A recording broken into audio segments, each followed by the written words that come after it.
नमस्कार. श्रीराम समर्थ. रामकृष्ण हरी. मी महेंद्र पांचाळ, राहणार जिल्हा रत्नागिरी, वास्तुविशारद बॅच क्रमांक 15चा विद्यार्थी. मित्रांनो, मी गेली 30 वर्ष LICच्या माध्यमातून समाजातील कुटुंबाचे आर्थिक नियोजन व त्या कुटुंबाला विमा संरक्षणाचे कवच देण्याचं काम विमा सल्लागार या नात्याने मी करीत आहे. मी एकदा असाच फेसबुक हाताळत असताना एक जाहिरात पाहिली व त्या जाहिरातीच्या मोफत वर्गात सहभागी झालो. प्रथम मला इतर सोशल मीडियावर ज्या फेक जाहिरात असतात त्या प्रकारे असेल असे वाटायला लागले.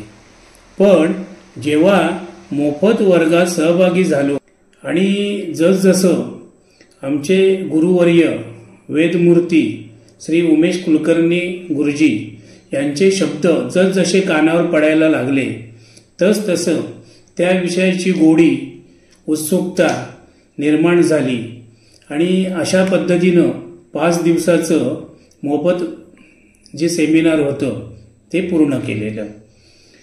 मला वास्तुशास्त्र शिकण्याची खूप आवड होती, इच्छा होती.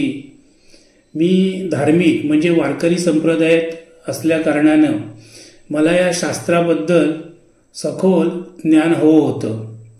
कारण मी विमा सल्लागार या नात्याने समाजात प्रत्येक कुटुंबात विमेदारांना भेटण्यासाठी रोज जात असतो.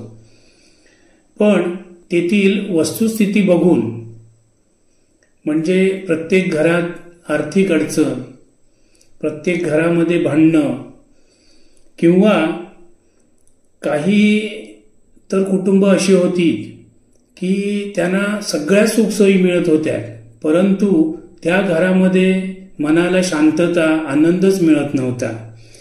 तर अशा प्रकारच्या समस्या मी खूप जवळून पाहिल्या.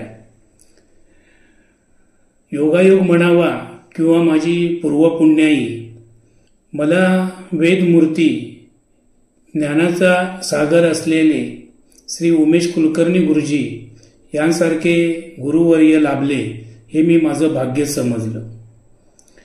वास्तुशास्त्र वर्गात सहभागी होण्यासाठी पहिला जो प्रश्न माझ्या मनामध्ये आला तो फी संदर्भात, की बाबा आपण एवढी रक्कम एक रकमी देण्यासाठी जरा अवघड जाईल. पण ज्या वेळेला आम्ही वेबिनारमध्ये ॲडमिशन घेतलं त्याच वेळी आम्हाला गुरुजींनी काही सवलत दिली, काही कालावधी दिला आणि त्या कालावधीमध्ये आम्ही ती फी पे करत राहिलो. म्हणजे तो सुद्धा प्रश्न आमचा मार्गी लागला.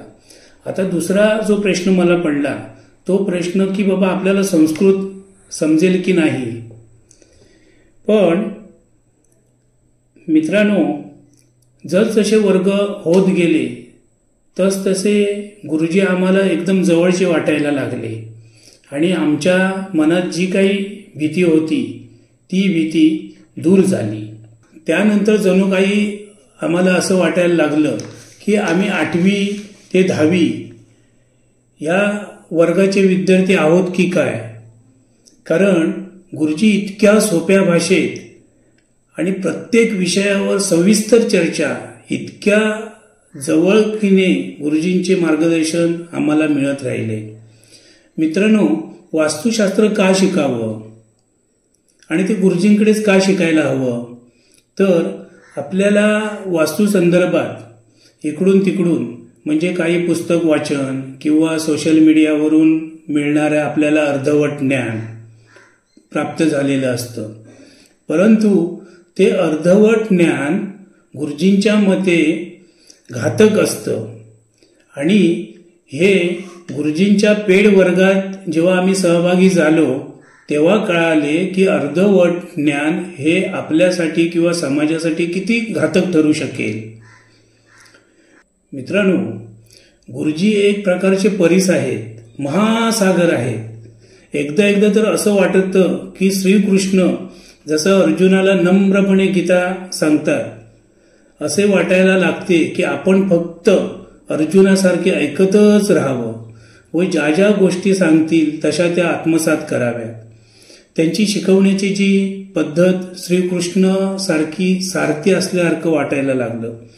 आपल्या मनातील प्रश्नांची उत्तरे न विचारता सहजपणे आपल्याला मिळतात आणि फक्त वास्तुशास्त्र संदर्भात नव्हे तर त्याही पलीकडे जाऊन आपल्या कुटुंबातील काही प्रश्न असो किंवा अन्य काही, तर विषयांचे ज्ञान असलेले महासागर म्हणजे गुरुजी. फक्त त्या प्रवाहात सहभागी होण्याचे काम आपले. मी तर असे म्हणेन की ही संधी तुम्ही चुकवू नका, कारण जे गुरुजींकडून ज्ञान प्राप्त व्हायचे आहे हे ज्ञान आपल्याला आयुष्यभर पुरणार आहे आणि हे ज्ञान घेऊन आपण आपलं आणि स्वतः समाजात खूप मोठं काम करणार आहोत. आपण समाजाला काही देणं लागतो याचा विचार करून हे ज्ञान योग्य रीतीने समाजापर्यंत कसं पोचवायचं हे काम आपले आहे. त्यामधून आपल्याला पैसे तर मिळणारच आहेत, पण आपली समाजामध्ये एक नवीन अशी ओळख निर्माण होईल. तरी कृपया या संधीचं सोनं करून घ्यायचं आहे तर ते आपल्याच हाती आहे. धन्यवाद गुरुजी. काही चुकल्यास क्षमा असावी. श्रीराम समर्थ.